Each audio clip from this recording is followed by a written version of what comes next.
Everyone, welcome back. आज की video में हम सीखेंगे 50 रोज़मर्रा के आसान बट स्मार्ट सेंटेंसेस। तो इन सेंटेंसेस को सीख के आप एक फ्लुएंट इंग्लिश स्पीकर बन सकते हैं। आपको सिर्फ प्रैक्टिस की ज़रूरत है। मैं बोलूँ, मेरे साथ बोलिए या फिर मेरे बाद बोलिए। मेरे बाद आप वीडियो को पॉज करिए, उसके बाद आप बोलिए। मोस्ट इम्पॉर्टेंट थिंग, आपको वीडियो को पूरा देखना है, स्किप नहीं करना है। Hey guys, my name is Vani Yadav and you're watching me on Ease English. Before going to start the video, I request you all, if you're new in the channel, please subscribe to the channel. And if you are already a subscriber, press the like button and share the video. So without further ado, let's begin. First sentence है, सब खोखली धमकी हैं। तो कहिए, all are mere threats. All are mere threats. अगला sentence है, लानत है तुझ पर। तो कहिए, shame on you, shame on you. Next sentence, तुम्हें शर्म आनी चाहिए। तो आप बोलिए, you should be ashamed, you should be ashamed. जब कोई इंसान कोई गलती करता है तो अक्सर हम बोलते हैं, तुम्हें शर्म नहीं है ये काम करते हुए, तुम्हें शर्म आनी चाहिए थी। इस बात को आप इंग्लिश में कहिए, you should be ashamed while doing this. Next sentence, मुझे गुस्सा आ रहा है। तो कहिए, I am getting angry, I am getting angry. For example, कोई इंसान आपसे कुछ बात बता रहा है, आपको बात अच्छी नहीं लग रही तो आप कहते हो ना, चुप हो जाओ यार, मुझे गुस्सा आ रहा है। तो आप सिंपली कहिए, I am getting angry, please keep quiet. Then next sentence, मुझे गुस्सा मत दिलाओ। तो कहिए, don't make me angry, don't make me angry. Then next sentence, मेरे सामने से हट जा या फिर मेरी नज़रों से दूर हो जा। अगर इन दोनों में से कोई भी सेंटेंस बोलना है तो आप कहिए, get out of my site, get out of my site. For example, कोई इंसान जो आपको बहुत गुस्सा दिला रहा है तो आप कहते हो ना कि यार मेरे सामने से हट जाओ, मुझे बहुत गुस्सा आ रहा है। तो आप कहिए, get out of my site. Next sentence, वो मुझसे गुस्सा है। इस बात को इंग्लिश में कहिए, she is angry with me, she is angry with me. Then हमारा नेक्स्ट सेंटेंस है, वो मुझसे बहुत ज़्यादा गुस्सा है। तो आप कहिए, she is mad at me, she is mad at me. Mad मतलब बहुत ज़्यादा गुस्सा होना।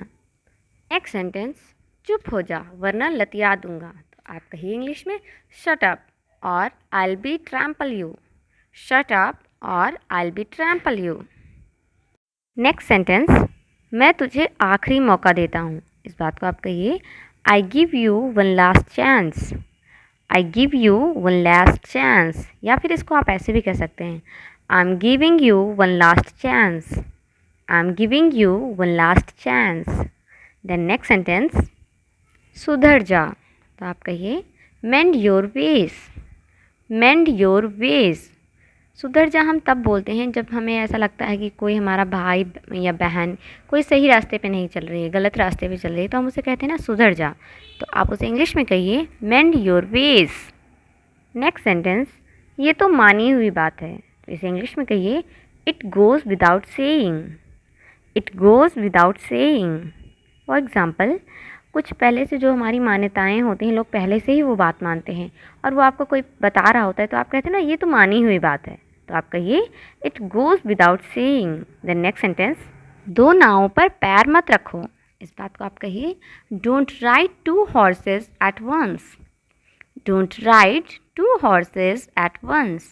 या फिर हम इसे ऐसे भी कह सकते हैं, don't ride two horses at the same time, don't ride two horses at the same time. Then हमारा नेक्स्ट सेंटेंस है, जो भी होता है उसके पीछे कोई ना कोई कारण होता है। इस बात को हम इंग्लिश में कहेंगे, everything happens for a reason, everything happens for a reason. Then next sentence, इसे अपना ही समझो, consider this yours, consider this yours.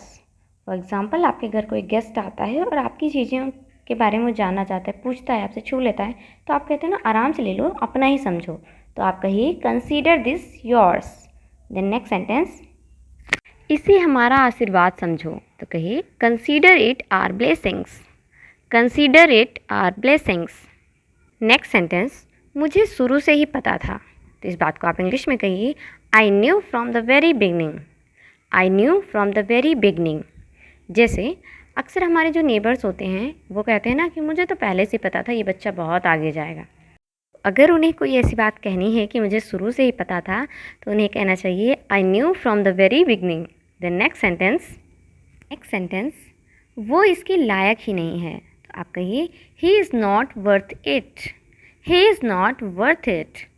For example, हम अपनी कोई बहुत प्यारी चीज़ अपने भाई बहन या फिर फ्रेंड को दे देते हैं और वो ख़राब कर देता है, तब हम कहते हैं ना कि यार वो तो इसके लायक ही नहीं है। तो आप इस बात को इंग्लिश में कह सकते हैं he is not worth it. Then next sentence is मुझे सुबह जल्दी उठने की आदत है। तो आप इंग्लिश में इस बात को कह सकते हैं I am in the habit of waking up early in the morning. I am in the habit of waking up early in the morning. जैसे आप किसी को बताते हो कि मुझे जल्दी उठने की आदत है सुबह में, तो आप ऐसा कह सकते हो कि I am in the habit of waking up early in the morning.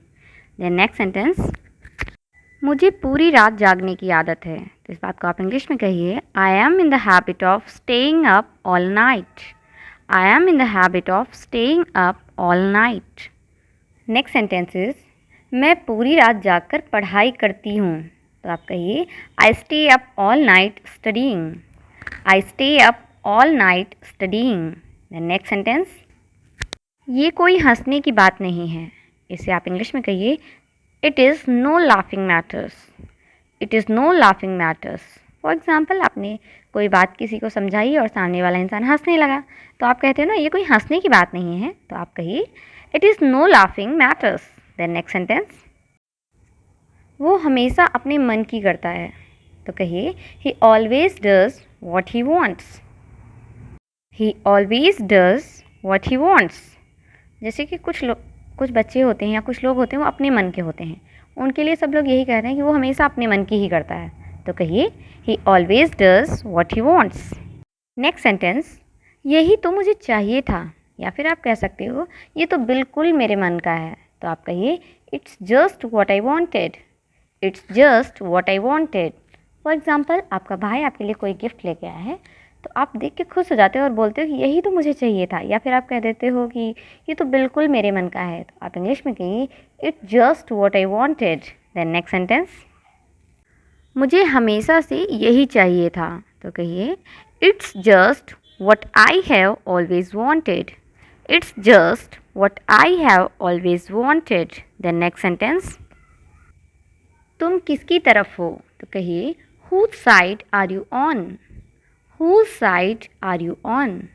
जैसे कि आपके और आपके फ्रेंड की बहस हो गई किसी बात पे, और आप अपने दूसरे फ्रेंड से पूछ रहे हो कि तुम किसकी तरफ हो, तो आप उससे इंग्लिश में पूछिए whose side are you on.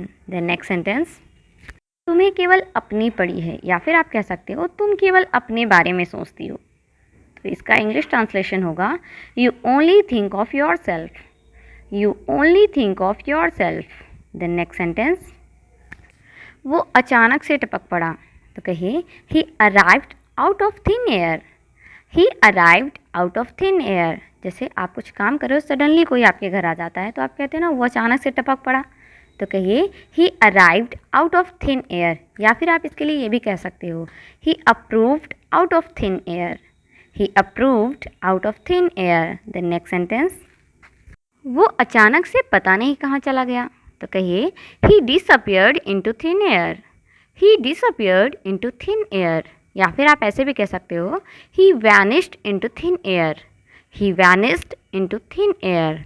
जैसे कि फॉर एग्ज़ाम्पल, भाई आपके बगल में खड़ा था और मम्मी ने कहा कि देखो उसे बुलाओ, और सडनली वो कहीं चला जाता है, तो आप मम्मी से कहते हो ना मम्मी अभी यहीं खड़ा था, अचानक से कहीं चला गया। तो आप कहिए मम्मा भाई disappeared into the thin air. या फिर कहिए मम्मा भाई डिसअपियर्ड, या फिर भाई vanished into thin air. Then next sentence, मौके ऐसे ही अपने आप नहीं मिल जाते हैं। इस बात को आप इंग्लिश में कहिए opportunities don't just come out of thin air. Opportunities don't just come out of thin air. Then next sentence, प्यार अपने आप नहीं आ जाता। इस बात को इंग्लिश में कहिए love doesn't arise out of thin air. Love doesn't arise out of thin air. Then next sentence, ये हवा में कहानियाँ बना रही है। इस बात को इंग्लिश में कहिए he is pulling stories out of thin air. He is pulling stories out of thin air. Then next sentence, बीच में मत बोलो। कहिए don't interrupt. Don't interrupt. For example आप कुछ बता रहे हो और बीच में लोग बोलने लगते हैं, तो आप उनसे कहते हो ना कि बीच में मत बोलो। इस बात को आप कहिए don't interrupt. Thanks for watching. I hope आपने वीडियो को पूरा देखा होगा, वीडियो आपको बहुत अच्छा लगा होगा और आपने वीडियो से बहुत सारे नए नए सेंटेंसेस सीखे भी होंगे। अगर आपको वीडियो अच्छा लगा है तो प्लीज़ वीडियो को लाइक करें, ज़्यादा से ज़्यादा शेयर करें और चैनल पे पहली बार विजिट कर रहे हैं तो प्लीज़ चैनल को सब्सक्राइब करना बिल्कुल भी ना भूलें।